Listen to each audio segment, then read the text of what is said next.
Okay, let's go to your calls. Marcos in California, thanks for holding. You're on the air. What's your take on all of this? Actually, it's Marcus, but thanks for having me, Alex. I just want to say, me and my two coworkers here in California listen to you pretty much every single day, and we love it. We love the information that you provide, and it's just, we think you're doing a great work. Well, thank you so much, and sorry I got your name wrong. Yeah, no, it's okay. You know what I just wanted to touch on was something that you're actually talking about earlier. You know, you were kind of going over like how a lot of the games and a lot of the things that the government kind of more so promoted, like the gang violence and thug life being cool and all that. I mean, being 23, I have plenty of friends my age, especially out here in California. You know, Los Angeles is actually known for that. I mean, in more ways than one. But what I more so wanted to touch on was, like, I kind of see on Facebook and Twitter and all that how ignorance is way, way, way too glorified. And not only that, but well, no, exactly. People that are even smart will act gangsterish and dumb down because it's seen as totally sexy. And I'm just so sick of, like, being at the park or something and there's, like, teenagers trying to act like gangsters. And I'm not looking for trouble, but, I mean, you mess with me, I'm going to start literally beating people's brains out. And, I mean, that's just how I am. I mean, you mess with me, I don't have a governor. You're going to get attacked like a savage gorilla is on top of you. I mean, that's just how I am. And I'm just, and so many of these people are wimps. And the minute they say something, you go, okay, you know, you got a problem? Then they back off. It's all, again, acting like you're tough. It's like all these guys in UFC shirts that'll, for no reason, say, you got a problem, buddy? When you're, you know, at a grocery store or something, you're like, no, I don't have a problem. And they start bowing up, and then all of a sudden you can't help it. You're like, well, go ahead and swing, punk. Let's go. And they're like, hey, man, what's your problem? Well, wait. Again, it's all about acting like they're these really cool people, when I'll guarantee you they hadn't been in a hospital, you know, with a concussion. I bet they haven't had their leg broken in a fight. I bet they haven't killed, you know, somebody in a fight. These people have never really lived, and they want you to think they're some powerful gangster. I'm sorry. Go ahead. No, it's okay. I mean, what I really was going to touch on, too, though, is what you see a lot is, like, on Facebook, like, I see a lot of my friends are like, Obama this, Obama that, Obama's amazing, and he's this and that, he's my favorite president, two terms, this and that, and I'm really just like, you know, what I'll do is on these things, I'm getting into these huge political arguments. It's like people that I considered close friends that are calling me, just scrutinizing me, calling me every name in the book, just because I'll post, like, a link about Obama and the NDAA, or I'll post a link about FEMA camps. And, like, really, is that who you want to No. They think it's cool to peck at someone who's informed. That's what I'm telling you. It's like Idiocracy, the movie, where if you know how to talk, you know, they make fun of you and go, what are you, gay? You know, we actually use a more pejorative term. The point is that that people revel in ignorance. But it's not just kids and people acting like thugs. It's yuppies and other people will giggle and laugh at you. You know, most people actually are starting to wake up, but I have countless folks, anytime I'm in public, come over and shake my hand. Black, white, old, young, Hispanic, you know, Italian immigrants, people from Russia, Japan. I mean, people worldwide listen and watch, and they've experienced it in their countries. They know it isn't a joke, especially people that have come from tyranny. They've seen it before, and they're like, you know, like, hey, you're absolutely right. Thank God for what you're doing. And they're electrified when they talk to you because they're concerned. They're living in the real world.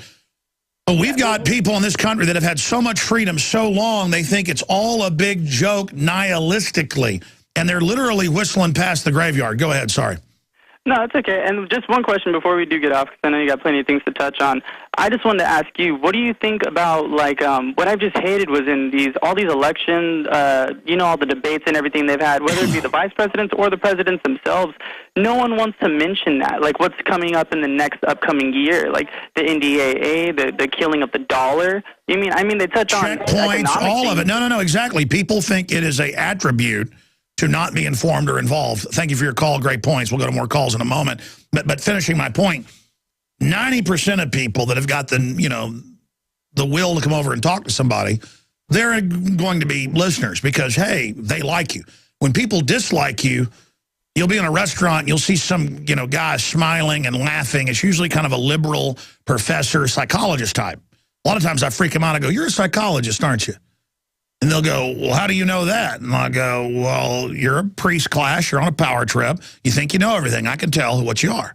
It really freaks them out that you can guess who they are. But sometimes it's kind of a yuppie nouveau riche, guy out at 55 on his Harley. I've had them come over a few times. It's always these certain types, or it's punk kids.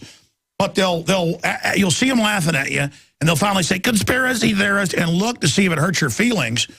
And a lot of times I'm busy, I'll ignore them. But if they come over and start making jokes, like, are the black helicopters going to get me, or the Martians going to get me? And I'll look at them and I'll say, hey, how many family members you got that have got cancer right now or who've died of it young?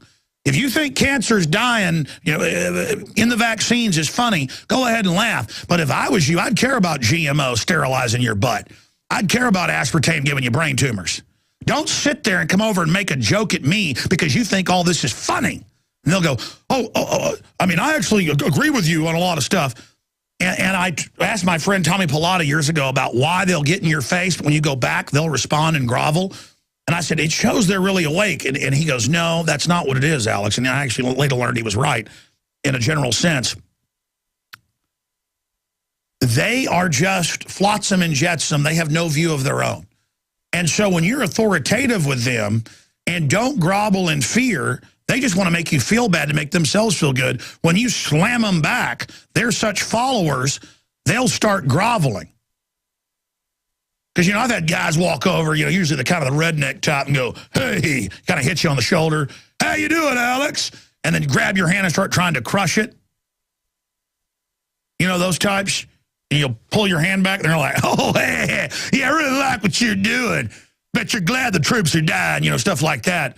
And I'll just be like, hey, man, if you don't agree with me, you don't need to talk to me. Just get out of my face. And the fact that you don't grovel to them, they're like, oh, no, it's all right. It's all right. I just meant I did. I'm like, just get out of my way. And again, it's the reality. People know reality. The fact that you're not starting to fight, but you're already thinking about how you're going to bounce their head off the concrete repeatedly. Because I'm not going to play games with somebody that's about to assault me. I'm just going to jump on top of you and slam your head in the ground a bunch. I'm going to attack you with 110% energy immediately. And you better hope you're a wrestling champion or something. I'm not trying to get up here like a wrestler and talk like I'm tough. My point is, it's like that in politics or life or anywhere else. You've got to be explosive in business. You've got to be explosive in combat. You've got to be explosive in your responses to everything. And when these yuppies and ninnies and gangbangers and people want to get in your face and henpeck you, you've got to take it personally, America and the rest of the world, and get aggressive and say, don't tread on me. I ain't looking for trouble. But if you are looking for it, you came to the right place. Because none of us are going to get out of this alive. And when we have an attitude of rolling over like a bunch of sheep, wolves are going to come. Free men are ready to fight for their freedom anytime it needs to be done. But you've got to have more than just guts. You've got to have an intellect and a battlefield perspective to know what's going on in this world. And war, this life is a war. Life is a battle. And let me tell you what winning is. Being moral, being strong, making the right decisions, raising your children to be good people, and upholding your family name and moving the species forward. That's what victory is, and that's what we should be looking for.